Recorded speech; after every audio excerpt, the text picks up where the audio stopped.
सभी को मेरा नमस्कार। अष्टावक्र महागीता। जैसा कि हमने जाना कि 12 वर्षीय अष्टावक्र ने कैसे अपने शिष्य राजर्षि जनक को आत्म उपदेश दिया, आत्मज्ञान का उपदेश दिया और किस तरह से उन्होंने उस ज्ञान को पूरी तरह से अपने जीवन में उतार लिया। और वे जो अष्टावक्र गुरुदेव हैं, वे बार बार अपने शिष्य को सचेत करते रहते हैं कि तुम्हारे जीवन में किसी भी विकार का प्रवेश न होने पाए, तो तुम्हें सचेत रहना होगा। तो यहाँ पर अष्टावक्र अपने गुरुदेव को विश्वस्त कर देना चाहते हैं, आश्वस्त कर देना चाहते हैं कि उन्हें अब कोई विकार छू नहीं सकता, क्योंकि उन्होंने आत्मज्ञान को प्राप्त कर लिया है। तो अब है पंचदश प्रकरण, जो है तत्व उपदेश। यहाँ पर सद्गुरु अष्टावक्र कह रहे हैं कि आत्मज्ञानी भी मुग्ध हो जाता है, वो भी झांसे में आ जाता है यदि भौतिकता में चित्त की लगाम ढीली पड़ जाए। यानी अगर हमारा जो मन है उसकी लगाम को थोड़ा सा ढीला कर दिया जाए, तो ये भौतिकता जो विकार है ये दोबारा अपने अंदर जकड़ सकती है और उसमें आत्मज्ञानी भी मुग्ध हो सकता है। क्योंकि आत्मज्ञान को परास्त नहीं किया जा सकता, पर विकार रूपी शत्रु ऐसा प्रयास करते हैं, बार बार प्रयास करते हैं कि ज्ञान को सहेज कर रखना ही आत्मज्ञानी का काम हो जाता है। तो किसी भी प्रकार के विचार को ग्रहण करना, त्याग करना, उसके समीप भी नहीं फटकने देना चाहिए। किसी भी तरह के भाव, अभाव, हर्ष, विषाद, सुख, दुख का विचार नहीं करना चाहिए।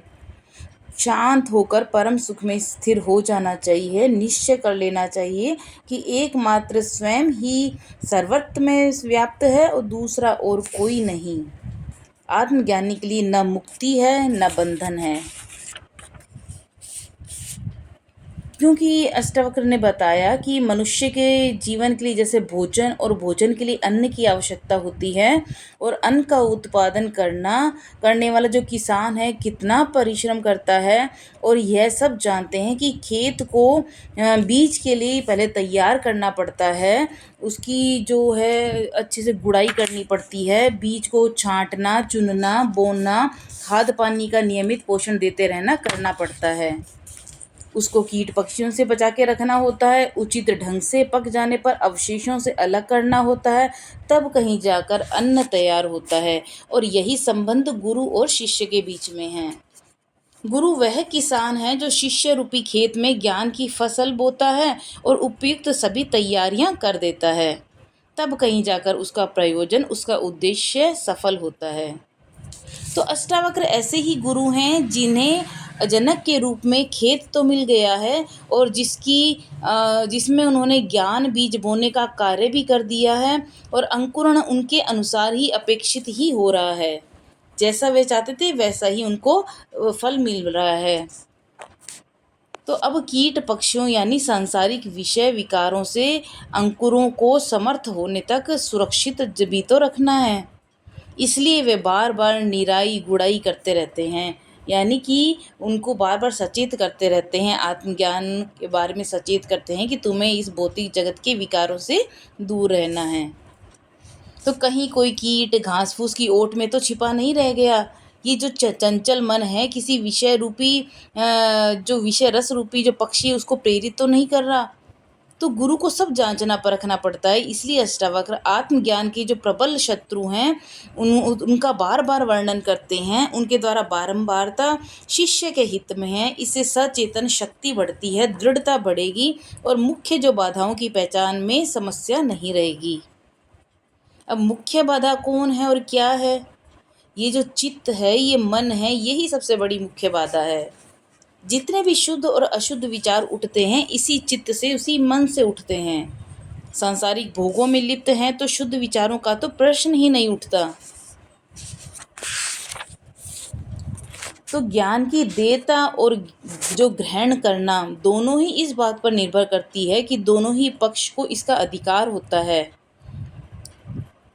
तो ब्रह्म सूत्र का आरंभ भी इसी सूत्र से होता है कि अथातो ब्रह्म जिज्ञासा, यानी पहले अधिकारी है या नहीं ये देखते हैं कि ज्ञान देने लायक ये है या नहीं।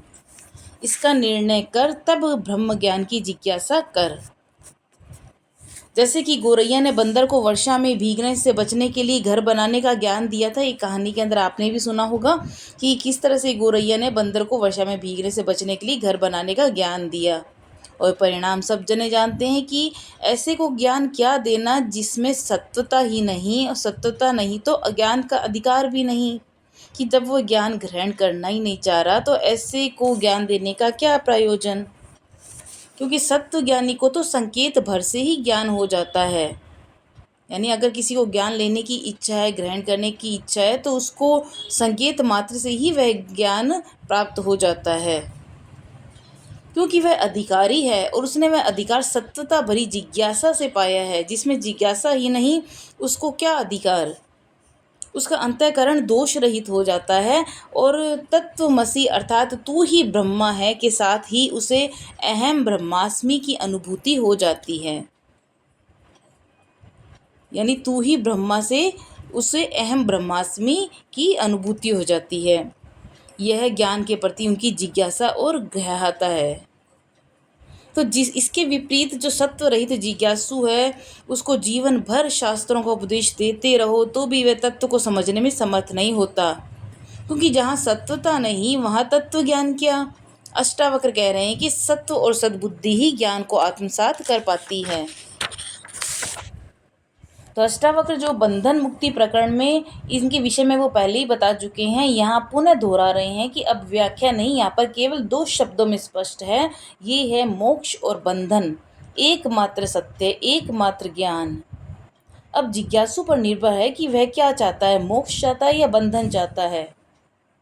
गुरु स्पष्टवादिता में बिल्कुल निपुण हैं और कठोर भी हैं। वे कहते हैं कि ज्ञान देना मेरा काम था, वह मैं दे रहा हूँ, लेकिन उसको आत्मसात करके उसका अनुसरण करना तेरा काम है।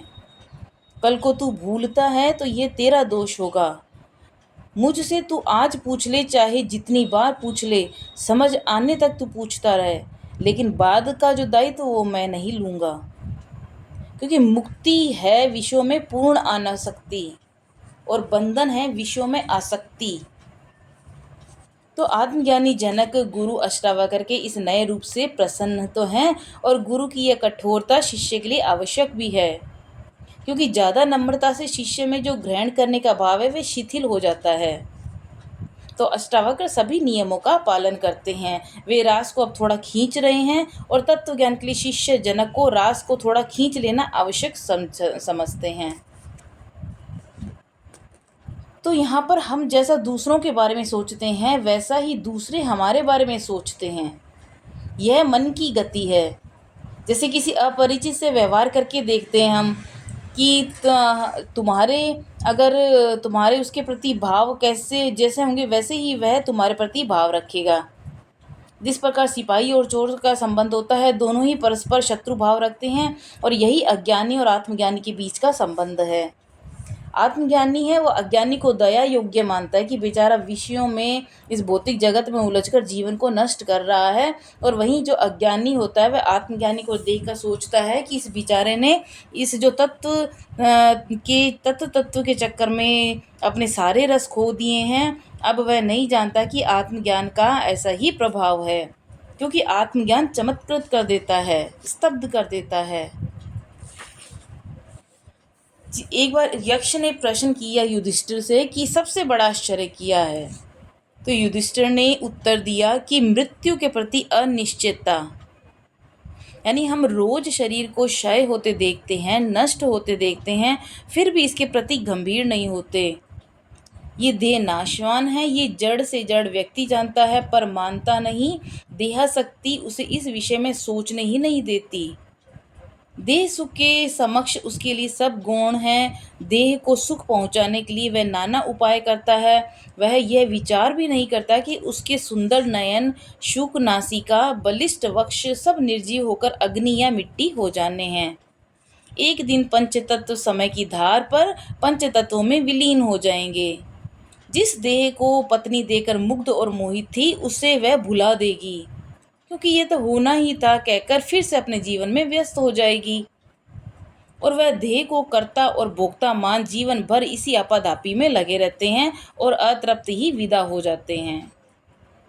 तो अष्टावक्र अपने शिष्य को बार बार समझा रहे हैं कि तू न शरीर है, न शरीर तेरा है, तू विशुद्ध आत्म रूप है, न करता है न भोगता है, तू इनका साक्षी दृष्टा भर है और इनसे निर्लिप्त निरपेक्ष है। यही एकमात्र तत्व सत्य है और इसे हृदयंगम करके सुखपूर्वक विचरण कर। यह मेरा है, वह मेरा है, वह मेरा मित्र है, वह मेरा शत्रु, ऐसे विचार जो चित्त में उत्पन्न मोह से आते हैं, चित्त में राग द्वेष भरे होते हैं और यह इच्छा चित्त की है कि किससे तुम्हें प्रीति है, किससे तुमको नफरत है। तुम्हारा इसमें कोई निर्णय नहीं होता, हो भी तो चित्त को स्वीकार्य नहीं। चित्त बस तुम्हें भ्रमित करके बेरस में रस मनवा सकता है। तो यहाँ पर गुरुदेव राग द्वेष के प्रभाव और कुप्रभाव समझाते हुए कहते हैं कि तू चित्त को स्वयं पर हावी मत होने दे।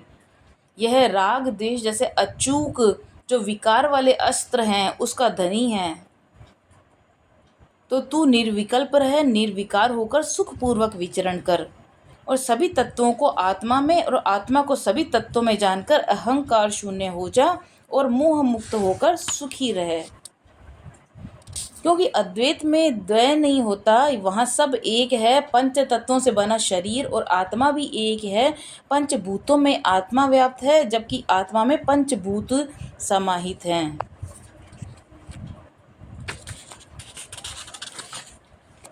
तो गुरुदेव अब देहासक्ति को आत्मज्ञान में बाधा के रूप में परिभाषित कर रहे हैं कि उनका उद्देश्य शिष्य में ज्ञान के प्रति श्रद्धा जागृत कराना है। तभी तो बार बार वे विभिन्न भावों से उसे दोहरा रहे हैं।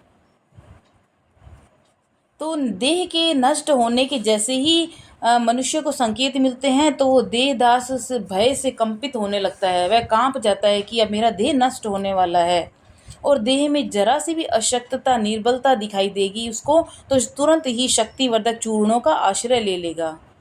बाल सफ़ेद होते दिखाई देंगे तो भय से आतुर होकर काला रंग पोतने लगता है। वो देह का ऐसा सेवक और कौन होगा कि जीवन भर अतृप्त रहकर भी देह के श्रृंगार में लगा रहता है। रोज देखता है कि अंतिम बेला में देह के साथ कुछ नहीं जाएगा, पर मोह है कि छूटता ही नहीं। वह तो कई जन्म लेकर के भी देह का सेवक बनने की इच्छा रखता है। अतः हे राजन, सांसारिक क्रियाओं में लिप्त यह देह आनी जानी है। आत्मा परम स्थिर अनिश्वर है जो कि तू है। देह का विचार त्याग दे, क्योंकि जगत में जीवन के प्रति मोह बहुत ज़्यादा अद्भुत है। जगत में जो जीवन की गति है उससे भी अद्भुत है। कितनी ही सूक्ष्म योनियां ऐसी हैं कि जन्म लिया और मर गई, अगली सांस तक कुछ भी नहीं। कुछ की जीवन अवधि तो केवल क्षण मिनट और घंटे मात्र की होती है कुछ योनियों की, पर सब में जीवन प्रत्यांशा ऐसी होती है कि जैसे युगों तक जीना चाहते हैं। तो मनुष्य तो अमरता जैसी अविश्वसनीय बात पर भी विश्वास करता है और भ्रामक विश्वास पालता है, लेकिन आत्मज्ञानी इस सत्य को भली भांति जानता है कि ये देह नाशवान है। गुरुदेव भी इस सत्य पर श्रद्धान्वित विश्वास करने का परामर्श देते हैं। वे कहते हैं कि शरीर के प्रति मोही मत बन। यह आज जाए या असंख्य वर्षों तक रहे, इससे तुम चिन्मय आत्मा पर क्या प्रभाव। तू इसके नष्ट होने या न होने पर विचार भी मत कर। तो लाभ हानि का ये जो दुनिया में आकलन है वह भौतिक संसार का नियम है। त्यागना ग्रहण करने का विचार भी भौतिक है। इसी से मनुष्य के सारे कार्य संपन्न होते हैं। यह कामनाओं का विकृत रूप है। क्या उपयोगी है क्या अनुपयोगी है इसका विचार केवल देह के दास ही करते हैं। पेट से जो विरक्त आत्मज्ञानी को हानि लाभ अर्थ काम का है ये चीज़ है या नहीं है जैसी कोई भावनाएं उसमें आती ही नहीं। वह कामना से शून्य हो जाता है। उसके लिए भौतिक पदार्थ अतीत हैं जिसे वह कभी स्मरण भी नहीं करना चाहता।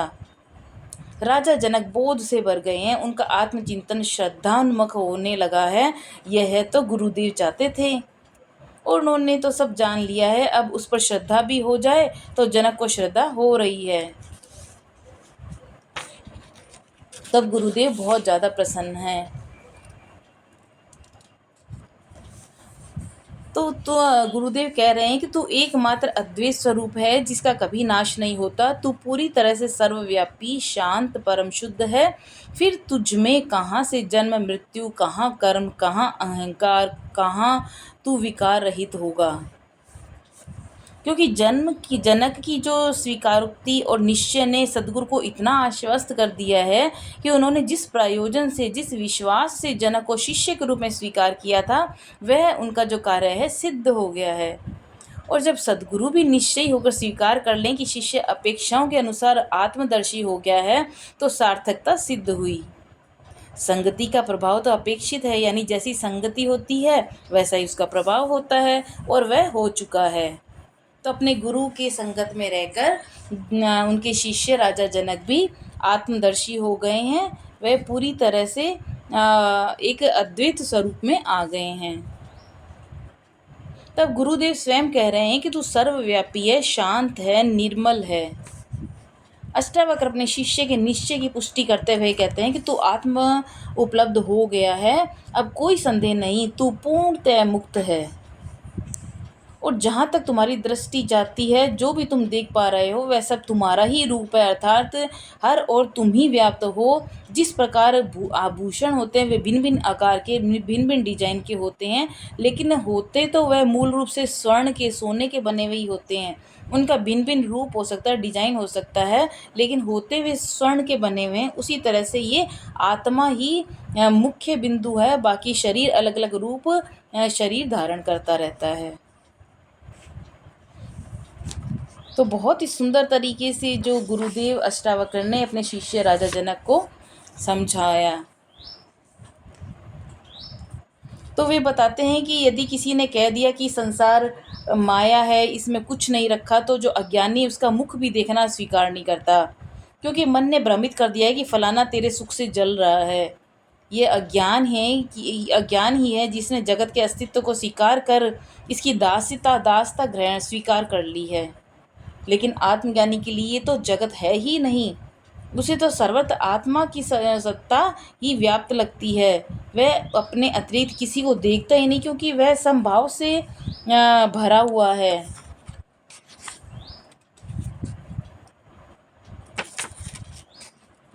तो यहाँ पर गुरुदेव बताते हैं कि एक अकेला चित्त ही तुम्हें सावधान रहना होगा, क्योंकि जो एक अकेला चित्त है, ये जो मन है, वह कितने ही नरकों का सृजन कर देता है। ये बार बार विकारों को तुम्हारे पास लेके आता है, बार बार ये चंचल हो जाता है, बार बार तुम्हें उसी भौतिकता जगत में कामनाओं में, इच्छाओं में तुम्हें घसीट के ले जाता है, और कितने ही नरकों का सृजन कर देता है। और भ्रांति होती है हमें कि हम तो बहुत सुखी हैं, हम तो बहुत सुख महसूस कर रहे हैं। लेकिन अष्टावक्र कह रहे हैं कि तू निर्विकल्प रह, अन्यथा चित्त चलायमान हो जाएगा, तो इसे शांत पड़ा रहने दे। इस चित्त को जितना शांत रहेगा उतना ही तू सुखपूर्वक स्व आत्मा में स्थित हो जाएगा।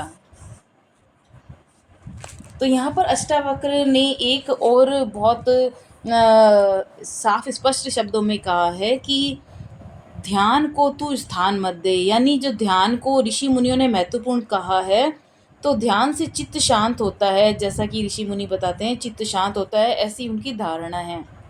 लेकिन यहाँ पर अष्टावक्र ध्यान का विरोध नहीं कर रहे हैं कि यदि उससे चित्त को शांति मिलती है तो कोई गलत नहीं है, अगर चित्त शांत होता है तो। पर क्या यह ध्यान से संभव है? संभव तो तब होगा जब संकल्प और विकल्पों का विचार ही नहीं हो, कि जब हम ध्यान में हो, कोई विचार ही हमारे दिमाग में नहीं आए, तब जा कर के यह ध्यान का जो है अर्थ निकलता है। लेकिन अष्टावक्र ध्यान को धारण करने वाली प्रवृत्ति कह रहे हैं। आत्मज्ञानी को धारण करने की आवश्यकता ही नहीं होती, क्योंकि ध्यान की धारणा में मुक्ति की आकांक्षा और साधन है। तो मुक्ति की आकांक्षा से बंधन होने के प्रति संदेह होता है। जहाँ वह आकांक्षा करता है, इच्छा करता है कि मैं ध्यान करूँगा तो मुझे मुक्ति मिलेगी, लेकिन यही वह उसके बंधन का कारण बन जाता है। जबकि जो आत्मज्ञानी है वह नित्य मुक्त है, उसके कोई बंधन है ही नहीं, कोई विचार उसके है ही नहीं। अष्टावक्र मानते हैं कि आत्मज्ञानी के लिए ध्यान नहीं, क्योंकि ध्यान में तो चाहना है, विचारों को ग्रहण करना या त्यागना ही ध्यान है, कि जब हम विचारों को त्याग करेंगे तभी हमारा ध्यान लगेगा।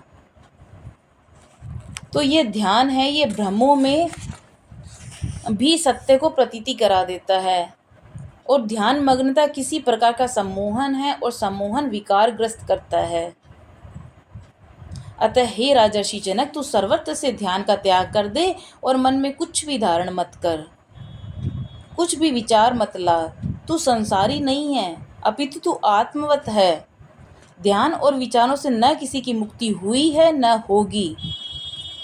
तू तो बंधन मोक्ष का भी विचार मत कर, सब तेरे लिए त्याज्य हैं, क्योंकि तू सर्वदा मुक्त है। तेरे लिए कुछ न करने हेतु और न सोचने हेतु है। तू इन सब से पूर्णतः मुक्त है। तो ये था 15वां प्रकरण। तो आपको कैसा लगा, आप अपने कमेंट करके प्लीज़ ज़रूर बताइए। और अगर कहीं त्रुटि रह गई, कोई गलती रह गई हो उच्चारण में, तो क्षमा कीजिएगा। कल हम पढ़ेंगे षष्ठदश प्रकरण निर्विकल्प उपदेश। तब तक के लिए नमस्कार।